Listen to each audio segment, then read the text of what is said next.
Yeah, quite a few different talents and different mindsets. And Bob Dranko was there, Fred Crippen,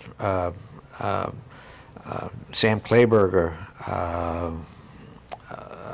They were, and Jules Engel, and I'm sure I'm forgetting some, but they were all immensely talented. And you could walk around at lunchtime and look over their shoulder, and they didn't tell you to get the hell out of their office. They'd be happy to show you what they were doing and how they were doing it and whatnot. Do you think that was a reason that contributed to the success of the studio? Well, I would think that they That a real esprit de corps.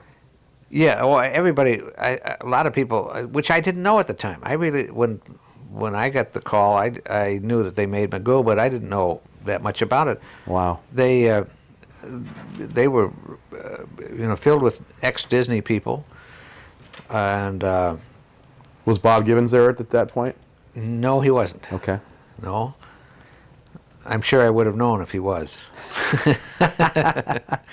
But there were a lot of people up, and it was like a horseshoe, and everybody around the thing. There were so many, Wow. so much talent there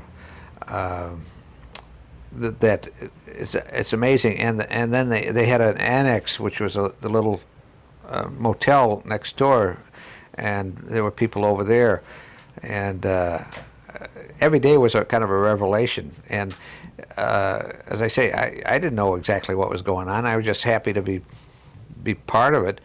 But UPA was then the studio. If you worked for UPA, man, that was the end all for a lot of people. I was going to say that's quite an achievement to get your Yeah. first job in animation, to be an in-betweener at UPA. Now, what were some of the projects you worked on at UPA?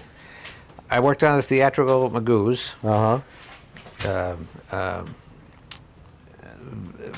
Doing in-betweens and whatnot, and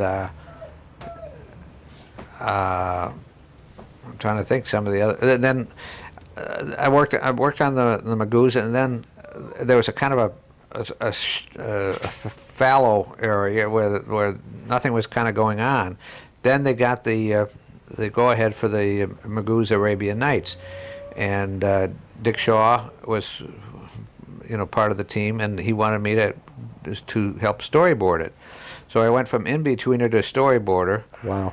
But a lot of that was to cover up for Shaw, because Shaw was always taking late lunches and taking naps and whatnot, and I used to have a whole bunch of drawings in my drawer, and when Steve Basusto would be headed toward the by this time we were out in the bungalows or the next door. When we see Steve heading our way, I'd start pinning up those things, so that when he came in, I'd be pinning up things, and anyway, it was a lot of fun, and with all the shenanigans that went on, we still got the work done. Oh, absolutely. But I get the impression it was a really great place to work. Oh, yeah. A lot of positive people there. A lot of positive people. And I think the whole business in those days was positive. Very creative, yeah. Yes, there was a lot of opportunities. Yes, and people, you met, like I met people at lunch that were my heroes, and some came from Disney, some came from Warner Brothers, but they get together for lunch, and my gosh, it was, for me, it was just an amazing time. So you're at UPA and you're working as an in-betweener and you're having a great time. So what followed UPA? I quit to go to work with Bryce Mack at Unicorn. At those days, it wasn't Unicorn. It was oh gosh. He had a commercial studio. Mm-hmm. And Bryce Mack had been at Disney, a background painter, and he and Dick Shaw were best of friends. And Era Production, ERA. Okay. They had a little studio on Sunset Boulevard, right next to Rudy Cataldi's wow. Place, and they did commercials. And What year was this in? well, this would be 1958, 9, something Okay. like that. Because All right. I'd only been working for a while at UPA, and I was still making $50 a week, or maybe they raised me to 60 or something. And Dick Shaw, who worked at UPA, recommended me to Bryce, who had this studio down on Sunset Boulevard, and I asked for $70 a week or something, or 75, and Bryce said okay. So suddenly I was working for a commercial studio, and we did a lot of odds and ends. We did some live action, and we did a thing with Soupy Sales, a pilot for a kids show, and anyways, a little something different every day. And but the business in those days was up and down and up and down. So I'd been with Bryce for a while, and one day when UPA started to get hot again for commercials, Vic Habush was working with him. He came down. We were subcontracting, doing some kind of a Magoo thing, and I did the backgrounds. And Vic thought the backgrounds looked good, and he said, "Come out and work for us at UPA." So I went back to UPA, and I remember this very well. I'm walking in, and as Vic is coming out, and he said, "Hey, Marty, you're here." He said, "You got now go in and talk to him. What are you going to ask for?" And I said, "Jesus, I don't know. I was making $140 a week at Bryce's." And I said, "Well, I don't know, man, 150 something." Like, no, he said, "No, ask for 250." I said, 250, Jesus. That's A week? Oh, yes, a week.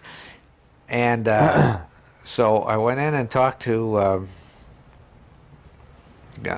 Again, my mind goes blank. But then he said, "Marty, we'd like to have you here. How would you? What do you think you could come in for?" And I said, he offered me $200 a week. I said, "Oh, it's kind of nice, but no, I'm with my freelance. I'm already doing that, so I need $250." He said, "All right, you got $250. You got." Jesus, I went out of there on like on wings, and so I started working at UPA on the Magoo TV show, and doing storyboards and whatnot, and it was a little different.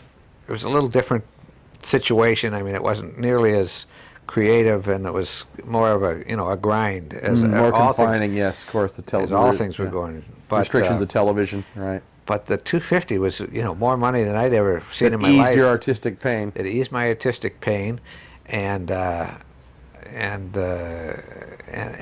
think back and I thought, Jesus, they must have been gritting their teeth to cut a check for me, because I was drunk a lot of times. I was absent without leave a lot of times. I mean, we get the work done, but you worked hard and you played hard. You worked hard and you played hard. Thank you, Karl. That's That's a good assessment. Condor.